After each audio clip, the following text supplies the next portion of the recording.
Hello, everybody. Welcome into Sports by GSMC Podcast Network. I am your host, Jeremy Lapidus. Today we have a great show for you. We are going to be talking about the NFL Combine a little bit. We're going to follow that up by continuing our coverage of the MLB offseason, this time talking about the Atlanta Braves. And then we're going to move on to the news about Joel Embiid. We're going to cover his outlook, what he said about coming back, and what I think that might mean for the 76ers and the rest of the NBA.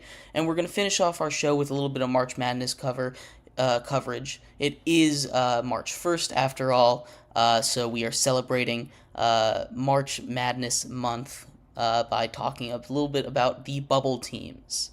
And who we think will get those final at-large bids. But before we get too far into the show, remember that if you would like to be an even bigger part of the show than you already are, all you need to do is go to gsmcpodcast.net. Again, that link is gsmcpodcast.net. Leave a tip or donation. We appreciate anything you do give. Some should pop across the bottom of the screen for everyone to see. But like I said, we're going to start off our show with the NFL Combine. The NFL Combine started yesterday, and it continued through today. Yesterday's NFL Combine was the position groups of the edge rushers, the defensive tackles, and linebackers. And this is not a very big linebacker class. So we are going to focus a lot more on the edge rushers and the defensive tackles in this class. We'll start with the edge rushers here. And the top three, or three of the top edge rushers in this class, Dallas Turner, Chop Robinson, Jared Verse, they all had pretty solid days. All of those guys, if you look at 40 times, they were the three fastest of the edge rusher group in 40s. Those were the only three of the edge rushers to run a sub 4.6 in the 40, with Dallas Turner, who had an incredible day with his measurements in the combine. He ran the fastest at a 4.46, followed close behind by Chop Robinson at a Penn State, who ran a 4.48. Talking a little bit more about Dallas Turner, he had the longest wingspan to height ratio. He had a wingspan of 83 inches. And for a guy who's 6'2", that's insane. That is the same wingspan as 6'11" NBA center Brook Lopez. It's incredible how long his arms are. And that's going to be huge, getting into the frame of the offensive lineman, creating separation so you can make your moves, getting off blocks, and getting your hands in the way of passes, batting down balls. And speaking of batting down balls, he had a 40.5-inch vertical jump. I believe that was the highest out of the entire edge rusher group as well.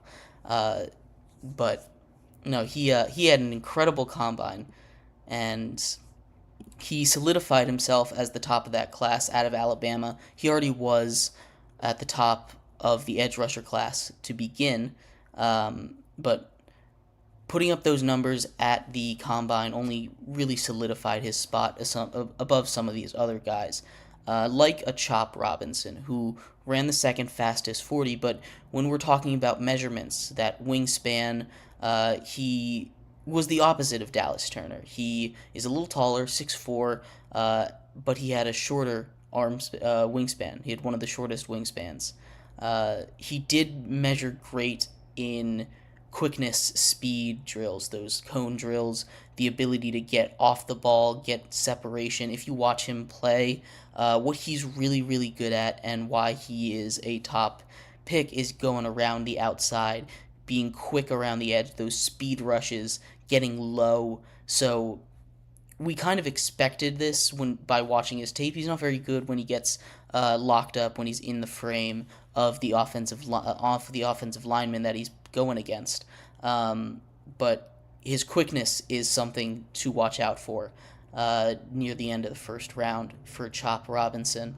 And then the last of the edge rushers that I wanted to touch on today was Jared Verse out of Florida State.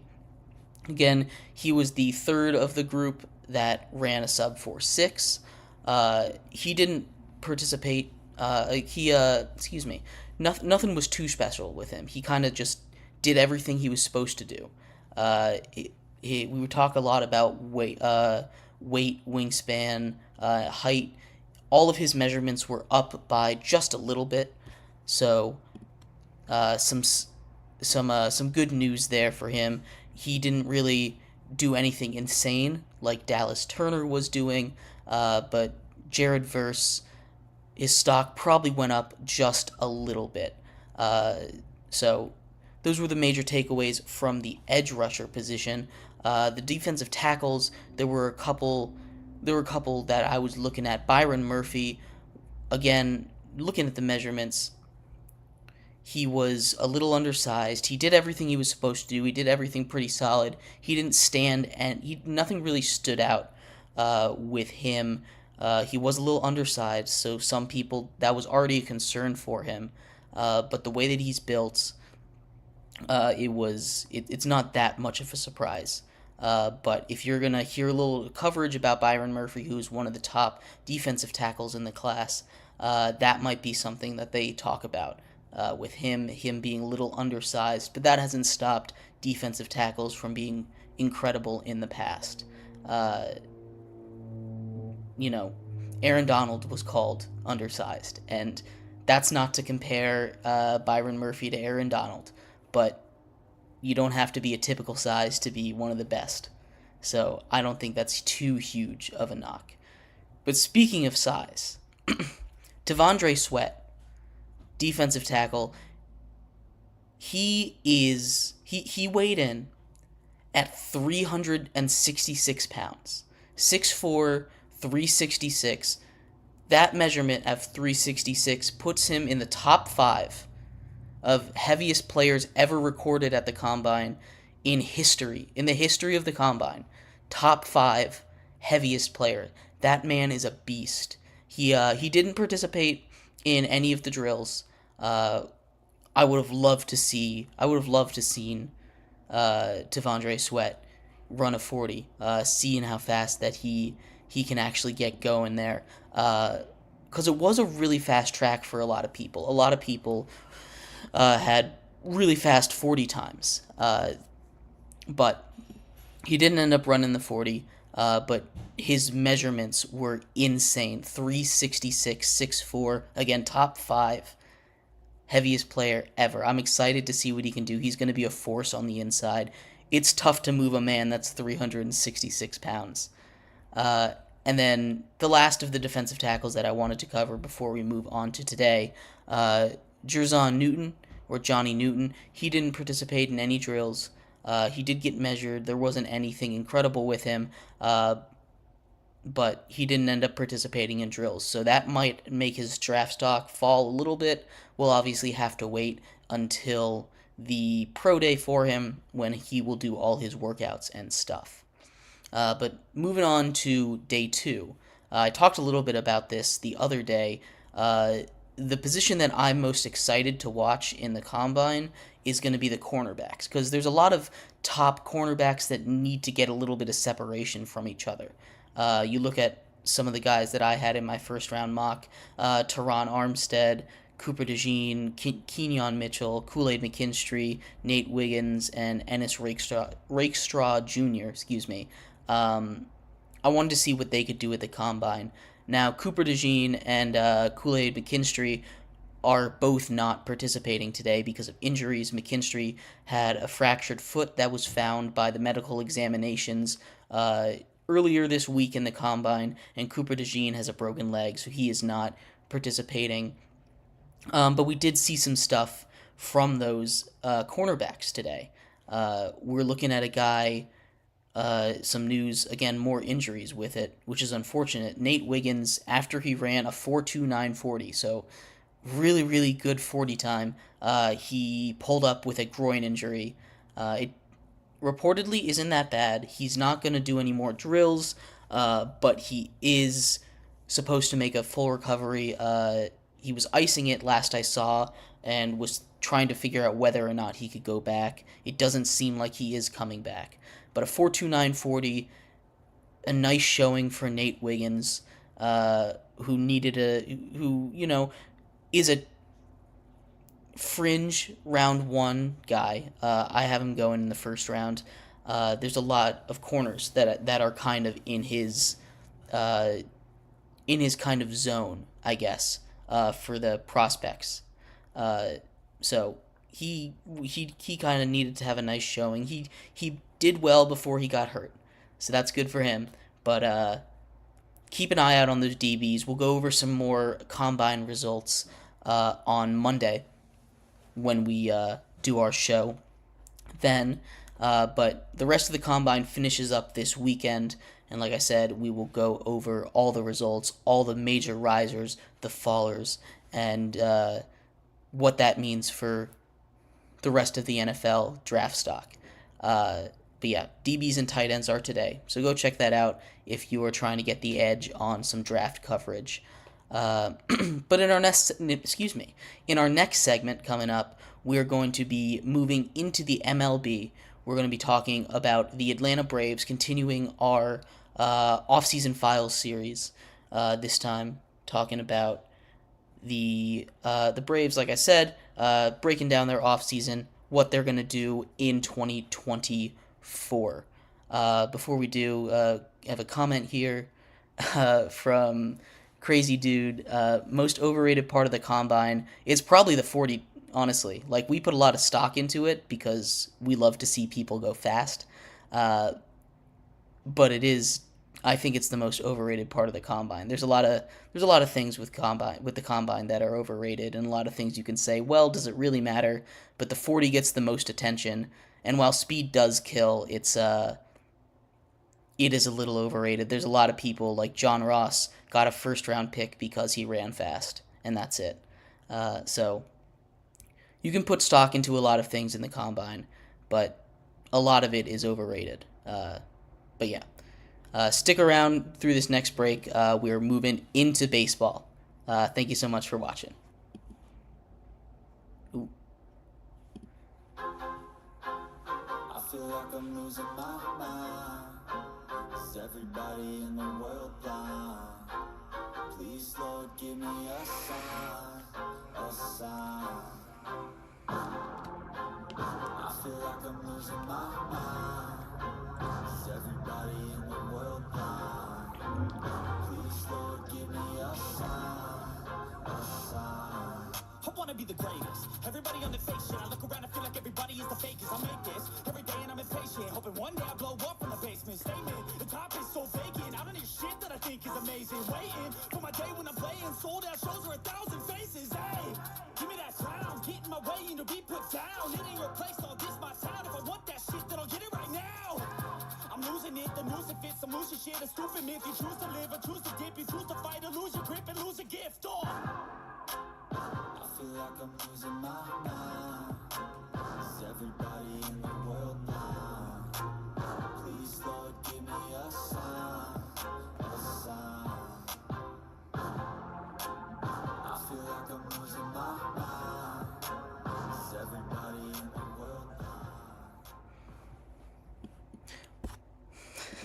Welcome back, everybody. Thank you so much for sticking through that break. Like I said in that last segment, we are moving on to baseball, covering the Atlanta Braves offseason, talking about their 2023 a little bit, and what their 2024 outlook looks like. If you're just tuning in, we just finished a little segment talking about the NFL Combine and some risers and fallers from day one and what we're looking at for day two. But before we get too far into this segment, remember that if you would like to be an even bigger part of the show than you already are, all you need to do is go to gsmcpodcast.net, leave a tip or donation. It'll scroll across the bottom of the screen with your message for me, you, and everyone to see, not just on where you're watching, but on all the other platforms that we are streaming as well. Yeah, again, that link is gsmcpodcast.net. We appreciate anything you give, and we appreciate you guys watching. Um, but let's get right into some baseball, because I've gotten a lot of requests to talk about the Braves. When I'm doing my prep for this series, I always ask what team to pick, and I've been putting the Braves off for a while because every time I get told I need to talk about the Braves. So we're talking about the Braves today. Uh, the Braves, obviously, one of the more complete rosters in baseball from last season. They won the most games in the in the MLB. They had the best season. They didn't end up winning. They lost to the Philadelphia Phillies once again for the second year in a row. This time in the NLDS. They had I think, a really solid offseason. It wasn't a huge offseason. They made one or two big swings. There were a couple smaller trades that they made, but I think they made a lot of improvements and patched a lot of holes in guys that they lost. Now, there weren't a lot of holes to fix with the Braves, um, but when you're a team as good as the Braves are, who have their core locked up, their young core locked up as long as they do already, it's not easy to always upgrade every year. For the Braves, who are trying to win a World Series, obviously, and get past the Phillies in the playoffs, they had to make some improvements. So the big swing that they made this offseason was trading for Chris Sale, veteran lefty starting pitcher who, for a time, I believe from like 2012 to 2018, was one of the best pitchers in the entire MLB. Former White Sox, former Red Sox. They got him from the Red Sox. He had kind of a bounce back season last year. He had 20 starts. That was the most he's started in multiple seasons. He's been injury prone for quite a while. And if he can come back, especially getting Chris Sale in that rotation as a fourth starter in your projection, not only does that really improve your rotation, it might make the best rotation in all of baseball. Again, this is assuming health, but adding Chris Sale to a pitching staff that already has Spencer Strider, Max Fried, Charlie Morton, and even Bryce Elder can hold his own in that five slot. That might be the best pitching staff starting rotation in all of the major leagues. So, you talk about a guy in Chris Sale who, over his career, has the best strikeout stuff ever. He's the career leader in Ks per nine, 11.1. His new teammate Spencer Strider actually has a higher career one. He's at 13.6 Ks strikeouts per nine inning, but he doesn't qualify. He hasn't pitched enough innings in his career to make it onto the leaderboard yet. But you talk about a rotation, a 1-2 punch, Spencer Strider and Chris Sale going head to head for strikeouts when they're both on. It's going to be really tough to hit against this Atlanta pitching staff. The other major addition that they got, they made a move to get Jared Kelenic from the Mariners, who were dumping his salary. Jared Kelenic had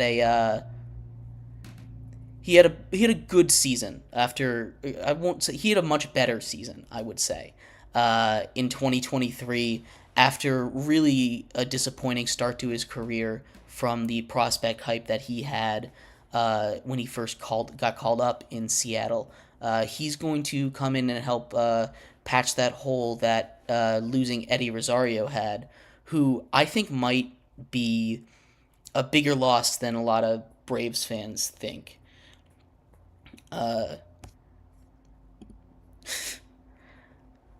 Eddie Rosario, they lost him. They let him go in free agency. Yes, Aaron Bummer is the biggest add. He's not a major addition. They got another bullpen arm back there. It's very important that he's there. They do need him. But Jared Kelnick will be there. Like I said, he made huge improvements in 2023. He started hitting. That really was what was missing in his game. He can already play some solid defense out there in left field where they're going to need him. But losing Eddie Rosario, I think I went to one Braves game last season in Atlanta, and you'd think with the team as stacked as they were, a team that won 104 games, a team with the MVP Ronald Acuna on it, Matt Olson, hometown hero on it, that one of those guys might get the biggest pop. But every time Eddie Rosario stepped up to the plate, he got the biggest pop in the entire stadium, no matter what he did. Now, he did have a very good game, but Eddie Rosario was the person that got the biggest cheers when he came up to the plate in Atlanta, which I was surprised by, and maybe it was just that game. But losing a guy like that on your team, as good as they are, and I think they'll be just fine. I don't want you guys to hear what I'm saying and misconstrue this as, oh no, the Braves are going to be bad because they lost Eddie Rosario. No. The Braves will be just fine without him. But I think losing him is going to be a bigger gut punch than a lot of people think. Now, I think this team got better. I think this team definitely got better. They didn't really lose too many major pieces outside of Eddie Rosario. They did, we talked about Kirby Yates going to the Royals yesterday.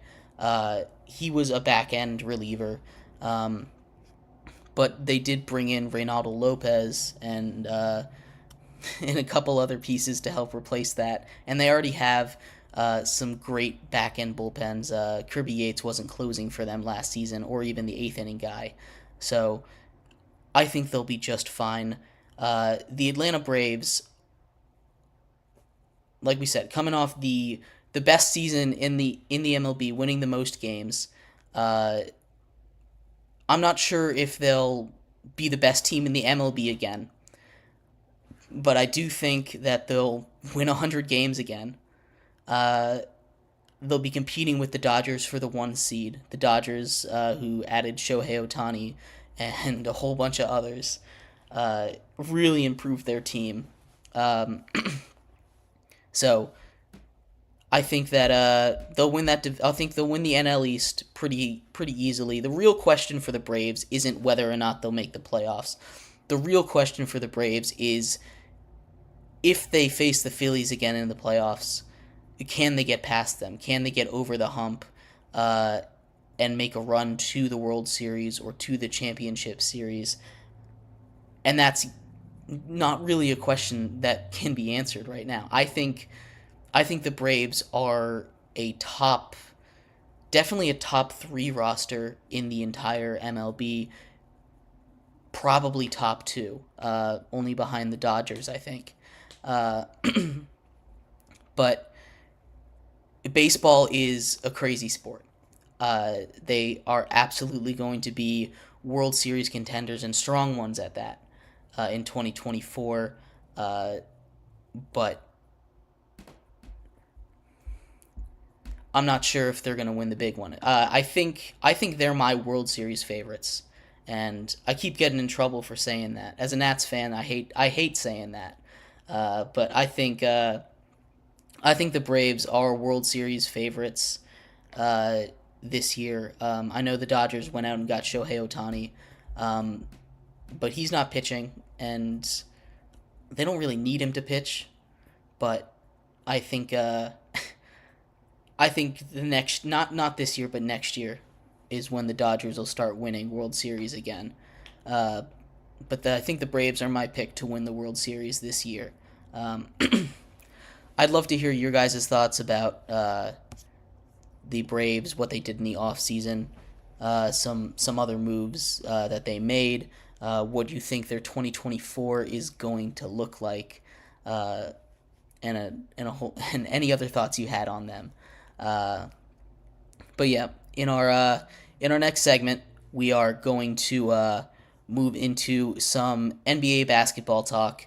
We're going to talk about some Joel Embiid news. He came out yesterday with some news about his injury. We're going to talk a little bit about that, what that means for the 76ers, their future, and the rest of the NBA. Stick around through this break. I appreciate you guys listening. We'll be right back.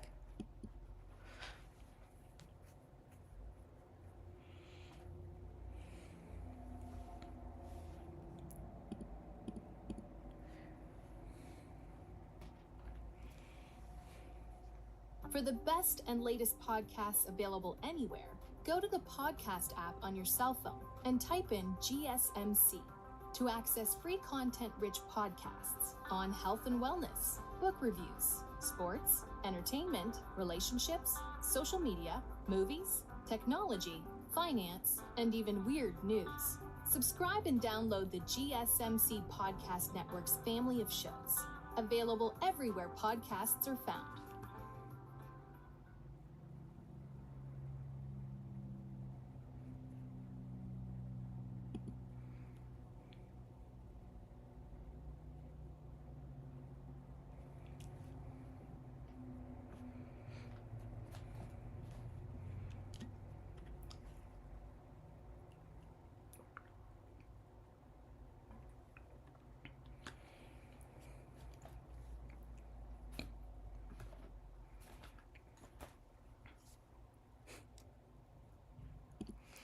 Welcome back, everybody. Thank you so much for sticking through that break. Like I said, if you were just tuning in our first two segments, we covered the NFL Combine, and we just continued our series talking about the MLB offseason. This time, talking about the Atlanta Braves. So if you missed that, go check that out. In this segment, we are going to be talking about Joel Embiid, his comments on his injuries, and what that means for the rest of the league and the 76ers specifically. But before we get into that, remember, if you would like to be an even bigger part of the show than you already are, all you need to do is go to gsmcpodcast.net, leave a tip or donation. With a message. It'll scroll across the bottom of the screen for not just wherever you're watching it to see, but everyone on every single platform will have a little discussion about that. And yeah, again, that link is gsmcpodcast.net. We appreciate you guys tuning in and anything you give. But like I said, we are moving on to Joel Embiid and the 76ers. It came out, I believe, yesterday that Joel Embiid said he wants to return before the end of the regular season. For those who are unaware, Joel Embiid went down with I believe, a torn meniscus injury about a month ago, and it was rumored that he was done for the season. This was right before the NBA trade deadline. And then the 76ers went out and they traded for a whole bunch of people. They were buyers at the deadline. They went out and they got Buddy Hield from the 76ers. They went out and they got some shooters to theoretically help Joel Embiid. And at the time, it was a move that, at least to me, signaled they expected him to be back, even though the reports were he might not until the playoffs. Now, the Sixers aren't really in danger of missing the playoffs quite yet. They are 13 games back of the Celtics, who are leading the East. They are in that 5 seed. They're tied with the Orlando Magic, and they're just above that play-in line. So it's not exactly a position that the 76ers would like to be in. They're not getting those prime matchups. They're not getting those home games. They're kind of a middling team in the East right now. They're not up there with the contenders. But what I find really interesting about the NBA, and this situation kind of shows it a lot, really well, I would say, is how much power that players have.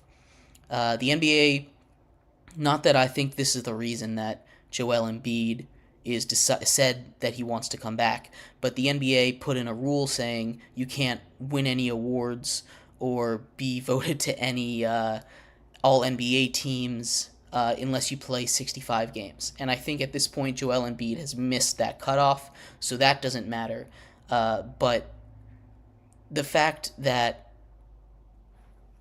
I'm sure the Sixers, if they were able to make this decision, would want to shut Joel Embiid down until the playoffs started.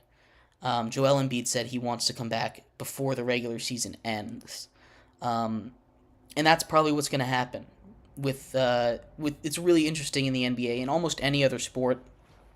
Players can say they want to come back, but they're not making that final decision.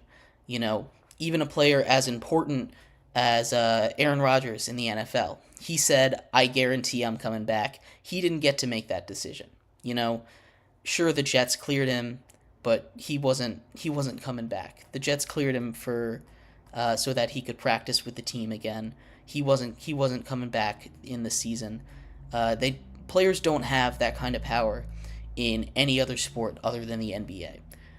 So seeing a team, an organization, kind of bend over backwards for their star player, a guy in Joel Embiid, who at the beginning of the year had mentioned that if the Sixers didn't start winning, or the Sixers didn't start showing a passion to win basketball games or make the team better. This was during the whole James Harden situation at the beginning of the year. For those who remember that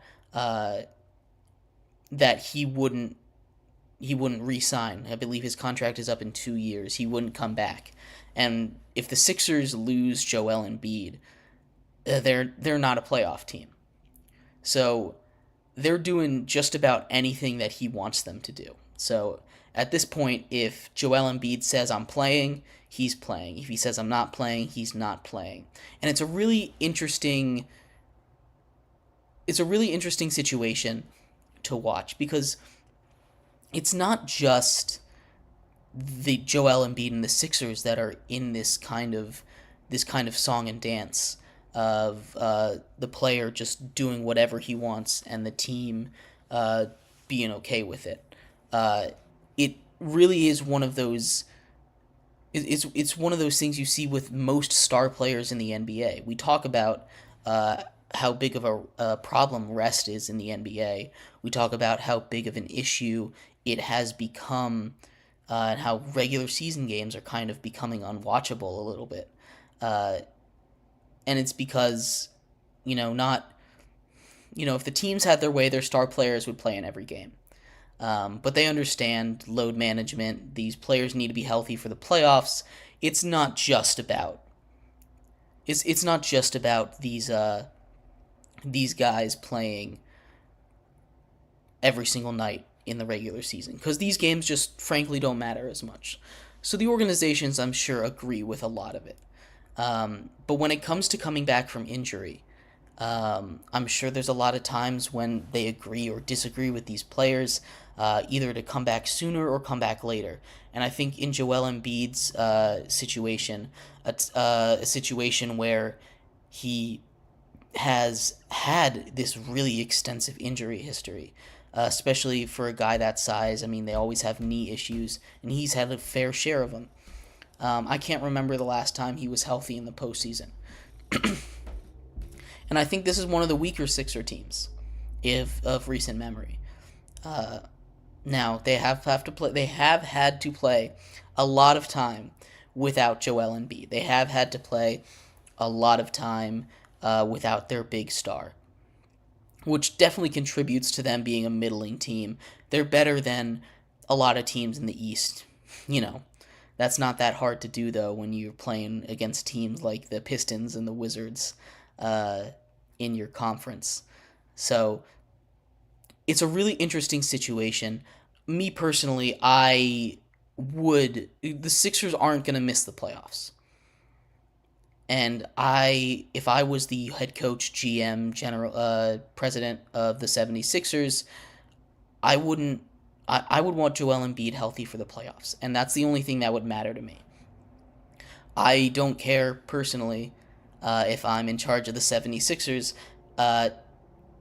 how the rest of the regular season goes as long as we make the playoffs. And the Sixers aren't really in danger of missing the playoffs. They're not that far below. They're good enough, and they're not that far below the rest of the teams in the East. You know, you have the teams that are separated, like the Celtics, but it's not like the 76ers are really in any danger of missing the postseason this year. So that's what I do. That's what I would do. I would wait until the postseason. But obviously, there's that monkey wrench in there of the fact that excuse me. There's a monkey wrench in there of the fact that Joel Embiid has threatened to tank your entire organization by leaving, basically. It's a really interesting dichotomy, a really interesting split between players and owners and how much power players have in the NBA. It's one of the things that makes the NBA a really interesting league to follow, because if a player says something, it can change the outlook of the league, you know? Especially a star player like Joel Embiid. It can change the entire outlook of not just your season, but the entire conference if you are on a contending team. It's really interesting to me to see how much power these players have and how different that is from every other sport, major American sport. Yeah, it really is something that I've been keeping my eye on. But what would you do in this situation? Would you rush Joel Embiid back for the regular season? They are kind of teetering on that line between the play-in games right now. But I don't think the play-in really is going to matter all that much in the grand scheme of things. We've seen last year the Miami Heat make the NBA Finals from the play-ins. And I don't know why the Sixers can't do the same thing. You get a healthy Joel Embiid, a rested Joel Embiid, hungry Joel Embiid. You should be able to breeze through the play-in games. And then it's not an easy road for the rest of the playoffs, but it's doable. You know, the Sixers have beaten the Bucks. They have beaten the Celtics. The Celtics have their number, especially in the postseason. But it's not impossible. So I'd love to hear your thoughts on what you think the Sixers should do. Should they continue to rest Joel Embiid, or should they let him play in the regular season? But yeah, in our fourth and final segment coming up, we are going to move into some NCAA coverage, talking about March Madness. It is March 1st after all. We have to celebrate. We're going to talk about some bubble teams, some of those teams that I think will get in, some of them that I'm shocked are still on the bubble. But yeah, stick around. Up next, March Madness coverage. We're going to be right back.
Welcome back, everybody. Thank you so much for sticking through that break. If you are just tuning in our first segment, we talked about the NFL Combine, some news out of there, some major takeaways from the first and half of the second day in the NFL Combine. In our second segment, we continued our MLB offseason coverage, this time talking about the Atlanta Braves.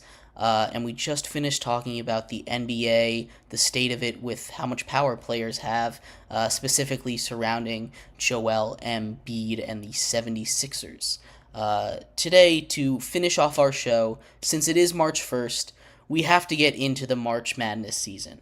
We have to celebrate it being the third month of the year, it being March. We are going to get into some March Madness coverage. It is the final weekend of the regular season here for the college basketball season.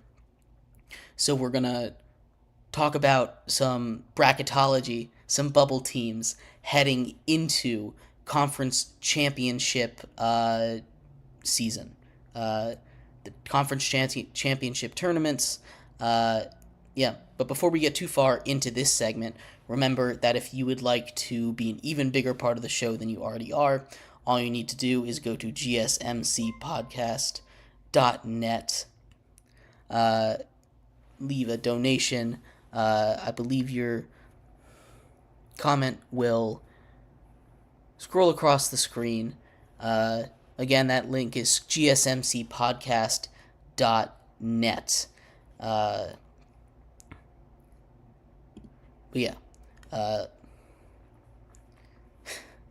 course, I don't know how it works. Thank you for the donation, Mike. I appreciate it. I don't see it though. All right, we'll figure that out. I'll talk to the boss about that. But like I said, we're talking about the NCAA March Madness. I did hear the ding. I didn't see the thing though. So I apologize for that. But we are talking about the bubble teams in March Madness. For those who don't know, the way that March Madness works, each conference gets one automatic qualification. There's a whole bunch of teams that even if they don't win their conference are basically locks to get in. And looking at the experts, what they have been saying, it leads to 30 spots or 30 teams for 19 spots is the math that they have.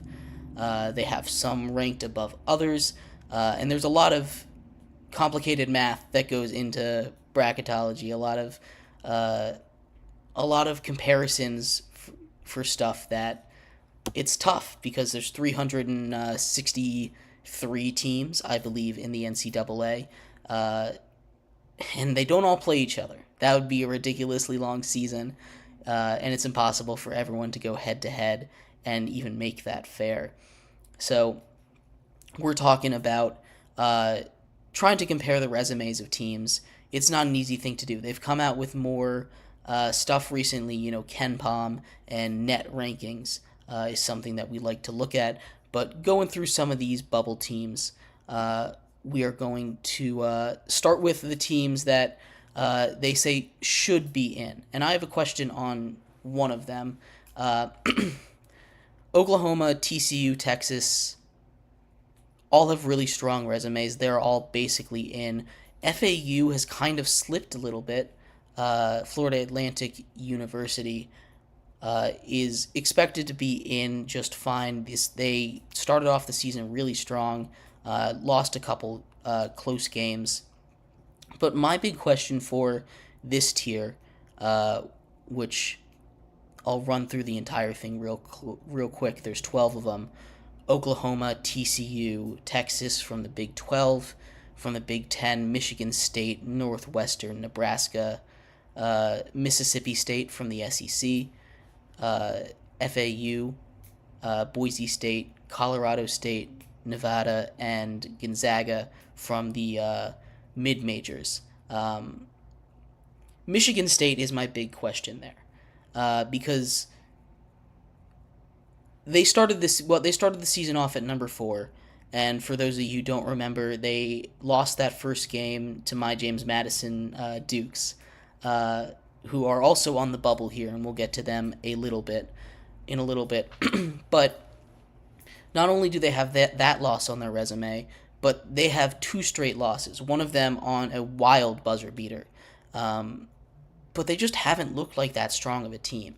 And honestly, I think there's some teams in this other tier, like Wake Forest, who beat Duke a couple days ago and played North Carolina really tough. Two teams that are locks for the March Madness bracket. I would prefer them in over Michigan State. Virginia, I would prefer in over Michigan State. I know Virginia has had a couple crazy losses, but they're a team that's due for that with the style they play. Super slow pace, defense all the way. Um, Even a team like Iowa, who just beat Michigan State, or James Madison, who I understand does not play nearly as tough of a schedule, but they did also beat Michigan State. A couple of those schools I would have ranked over them. And I know Michigan State is a good team. Like, you have to be a good team. You have to be a really good team to even be in conversation. To be in the to get in that large bid, you need to be a really good team to be even in that conversation. So I want to give my flowers to every single one of these teams before I dive in on them. They've all had really incredible seasons. Every single one of these 30 teams. But there's just not enough spots. And that's, you have to be elite to make this tournament. And that's what makes it so good. That's what makes it so much fun to watch. Gonzaga was in the danger zone for there for a little while, but they're comfortably in the top 25. They should, assuming they win the games they're supposed to win, they should be good to go. Again, all these teams are really good teams, and we assume that they're going to win more games than they lose. But we never know how college basketball is going to turn out. Anything can happen. We've seen 16 seeds beat 1 seeds before. So you got to watch. None of these teams are locked. Nothing is set in stone until you either win your conference or Selection Sunday is over. Talking a little bit about some other teams down this list. In that extra work to do section, they have Kansas State and Cincinnati, and there was an interesting thing brought up recently. Both of these teams are in the Big 12. They were accused. The Big 12 was accused of artificially bumping their net ranking, which is a really good way to compare teams that never play each other. It goes off a strength of schedule. It goes off the how good of a win, how bad you beat them by, or how bad you lose. Net ranking is something that's a really good way to compare teams. Question is, would I rather see a number 1 seed win or a number 16 seed win? I'd rather see a number 16 seed win because I'm all about chaos. And those 1 seeds have been too good for too long. But it doesn't happen all that often. And you never know. That's what makes college basketball so magical. That's what makes it so much fun to watch. Because anything can happen any given night. But yeah. So we take a look at Cincinnati and Kansas State. Only one of those teams is going to continue to be on the bubble. They play each other, I believe, tomorrow. So whoever wins that game is going to keep their March Madness hopes alive. And there's a couple other teams that have had strong showings. Providence, again, Iowa we talked about a little bit. These teams have had some really solid seasons.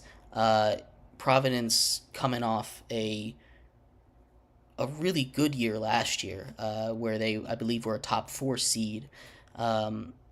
They lost a couple guys, but they've still been a really strong team.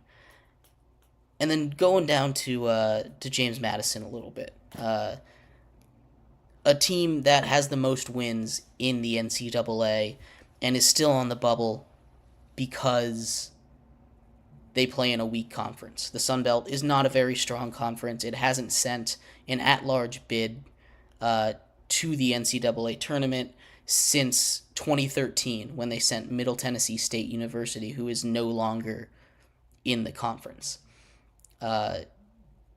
James Madison has had a lot of highs. We talked about it. They beat Michigan State in the opening day of the season. And they have 27 wins. Most wins in the country. They just can't beat Appalachian State, who is another team. They probably won't get an at-large bid, but they beat Auburn, who is going to be in the tournament this year.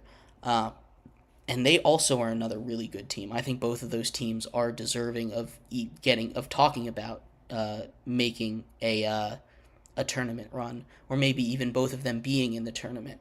But it's going to be tough with such a weak conference.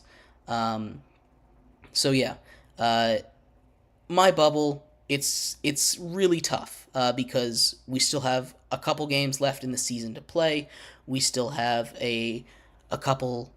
we still have our conference tournaments to play. So there's a lot of basketball left in the season before we get to Selection Sunday, but it's right around the corner, and I'm very excited about it. I'd love to know what you guys think about some of these bubble teams.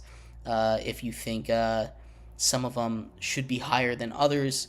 But yeah, thank you so much, everyone, for tuning in to today's episode of Sports by GSMC Podcast Network. I've been your host, Jeremy Lapidus. We appreciate everyone for tuning in, watching, and donating. You guys have a great rest of your day.